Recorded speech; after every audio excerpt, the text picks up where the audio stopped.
তোমার জ্ঞানের কথা তুমি নিজের কাছেই রেখে দাও। আমি মরছি আমার নিজের জ্বালায়। কিভাবে কোন পরিস্থিতিতে আমাকে আমার ছেলের বিয়ে দিতে হয়েছে সেটা যদি তুমি জানতে, তাহলে। আর সব কিছুর মূলে হচ্ছে ওই মৌরি। সমস্ত কি বলছো তুমি? আমি জানি তুমি তোমার ছেলেকে বিয়ে দিয়ে বউকে ঘরে এনেছো, সে এখন তোমার আপনজন। কিন্তু তার মানে তো এই নয় যে এসবের জন্য তার বাপের বাড়ির সাথে তার শেকড়টাও ছেড়ে যাবে। অর্পিতা, মৌরি মহুয়ার দিদি। তুমি যদি ওর সামনে মৌরিকে অপমান করো তাহলে মহুয়ার মনেও কষ্ট পৌঁছতে পারে। দেখো দিদি ভাই, মহুয়াকে আমি মেনে নিয়েছি ঠিকই, কিন্তু কিন্তু মৌরিকে আমি মানতে পারবো না। মৌরির চাপে পড়ে মহুয়াকে আমি কিছুতেই পরীক্ষা দিতে দেব না। তাহলে এই কথাটাও জেনে রেখো,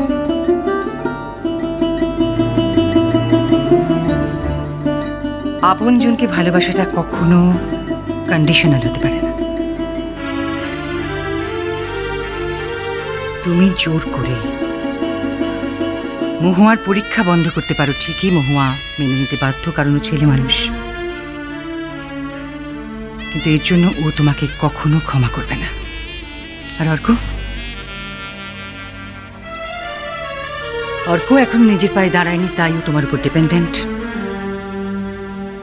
কিন্তু সময়ের সাথে সাথে ও যখন ম্যাচিওর হবে, আর তুমিও ক্রমে ক্রমে তোমার ছেলে আর বউয়ের উপর ডিপেন্ডেন্ট হয়ে পড়বে, তখনকার ইকুয়েশনটা কিন্তু একদম অন্যরকম হবে। কথাটা ভেবে দেখো অর্পিতা।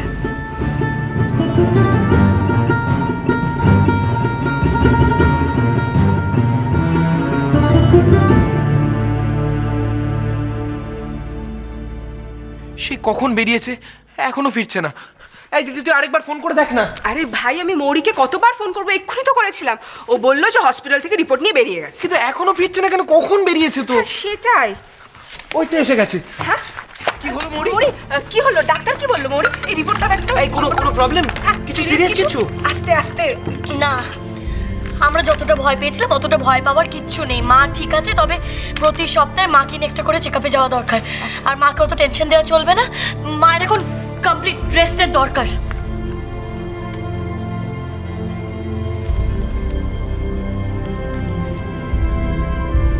রিপোর্ট যখন মোটামুটি নর্মাল, তোমাকে এত ডিস্টার্ব লাগছে কেন? কি হয়েছে তোমার? হ্যাঁ মৌরি, এনি প্রবলেম? প্রবলেমটা কি সেটাই তো বুঝতে পারছি না, তবে মাথাটা খুব গরম হয়ে আছে। ওই ছেলেটা ইরিটেটিং। কালকের ছেলেটা যে অ্যাক্সিডেন্ট করালো আজও হসপিটালে এসেছে, এত বড় সাহস ওর। ওফ! ওকে, কি যেন নাম ছেলেটার? কি যেন নাম? রক্তিম না? জানি না আমি ওর নাম জেনে আমার কি হবে? অসভ্য ছেলে, সভ্যতা বলতে কোনো কিছু দাঁড়ায় না। আচ্ছা মৌরি একটু ঠান্ডা হও। মানে রক্তিম ছেলেটার উপর এত রাগের কি হলো বলো? রক্তিম ছেলেটাকে দেখে তো ভালো ছেলে বলেই মনে হলো, তাই না? হ্যাঁ, প্রথমবার কাল দেখে তো ঠিকঠাক বলেই মনে হলো। ঠিকঠাক ভালো ছেলে মোটেই না।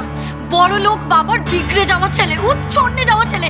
বড় গাড়ি নিয়ে বেরিয়ে পড়লেই হলো, গাড়ি চালাতে জানে না, অ্যাক্সিডেন্ট করলো, অথচ কোনো অনুশোচন নেই, সরি বলার প্রয়োজন মতো করে না। অসভ্য ছেলে। এরকম ছেলে আমার একদম পছন্দ না। জোকার একটা। কি হলো বলতো মৌরি? মানে রক্তিমকে নিয়ে এত ক্ষেপে কেন গেল? মানে ওখানে একটু বাড়াবাড়ি করছে না মৌরি? বল। বাড়াবাড়ি বল আর যাই বল, অনেকদিন পর মৌরিকে একটু অন্যরকম দেখলাম জানিস। সবসময় তো শুধু দাদার কথা, মহুয়ার কথা, অর্কর কথা, বাড়ির সবাইকে নিয়ে ভাবে। হঠাৎ করে এরকম একটা সিম্পল রিজনে এরকম শার্পলি রিয়াক্ট করলো। তুই যাই বল ভাই, একটা অচেনা অজানা ছেলের প্রতি এরকম এত স্ট্রং রিয়াকশন, এই ব্যাপারটা কিন্তু ভীষণ অদ্ভুত। কে জানে বাবা।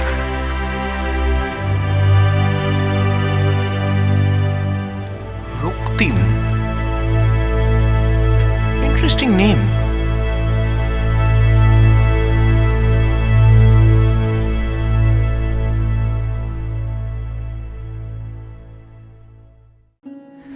মা তুমি সত্যি ঠিক আছো তো?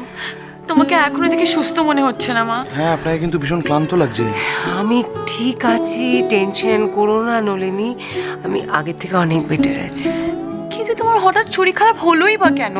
তোমার লাস্ট চেক আপ তো পুরো ঠিকঠাক ছিল তো। ব্লাড প্রেশারের প্রবলেমটা তো আছেই আমার, একটু বাড়াবাড়ি হয়ে গিয়েছিল, হয়তো ওষুধ খেতে অনিয়ম হয়েছে। মৌরি বলছিল যে তোমার নাকি হার্ট প্যালপিটেশন হয়ে প্রেশারটা আরো বেড়ে গিয়েছিল। সেটা তো স্বাভাবিক, হার্ট প্যালপিটেশনটা তো হবে। নিখিলের এত বড় শকটা গেল, তারপর মামিমা বাড়ি আসার পর থেকে একটার পর একটা অশান্তি লেগেই গেছে, স্বাভাবিক। তুমি ঠিক বলছো রুদ্র। মা তুমি মামিমাকে বলে দাও, উনি যদি এই বাড়িতে থাকতে চান। নলিনী, আস্তে কথা বলো। মামিমা অভদ্র ব্যবহার করছেন, তা বলে মাকে অভদ্র ব্যবহার করতে হবে? একটা বাড়িতে সবাই মিলে থাকতে হলে সবাইকে অ্যাডজাস্ট করে থাকতে হয়, অবশ্য সবাই সেটা পারে না।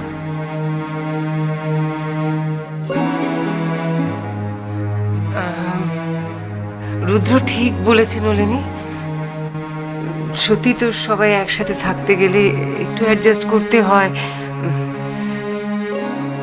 তোমার মাইমার তো সে ক্ষমতা একেবারে নেই, আমি একটু চেষ্টা করে দেখি। কিন্তু মা এইভাবে অশান্তি পেয়ে তোমার তো শরীরটা আরো খারাপ হচ্ছে না? তুমি কেন এগুলো অ্যালাউ করছো বলো তুমি? মামিমার সাথে মা যদি এখন ঝগড়া করতে যান তাহলে মায়ের শরীর খারাপটা আরো বাড়বে। মা, আপনি একদম ঠিক করছেন। মামিমার সাথে কোনো কথার ভেতরে আপনার না ঢোকাই উচিত।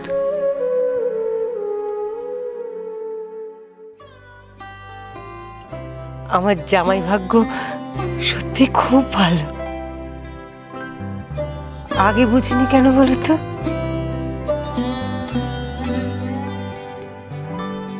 আজ বুঝতে পারছি, আমার ছেলে মেয়ে দুজনেরই খুব ভালো বিয়ে হয়েছে।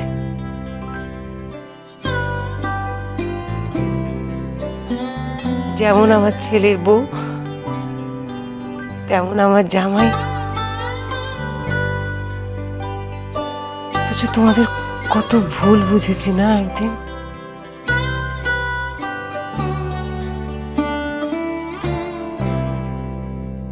রুদ্র, তোমার সেসব কথা আর মনে নেই তো? আমাকে তুমি ক্ষমা করে দিয়েছো তো রুদ্র?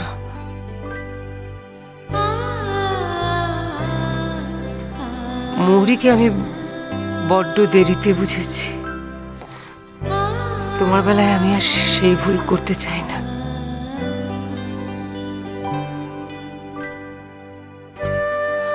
মা, আপনি শাশুড়ি হিসেবে খুব ভালো। এই বাড়ির প্রত্যেকটা মানুষ খুব ভালো, আপনারা সবাই মিলেমিশে থাকেন। আমার ভাগ্য নেই যেরকম একটা ফ্যামিলি আমি পেতে পারি, যেখানে আমি থাকবো। আমার ভাগ্যে যেটা নেই। ভালো লাগতো যদি আপনাদের মতো একটা ফ্যামিলি আমিও পেতে পারতাম।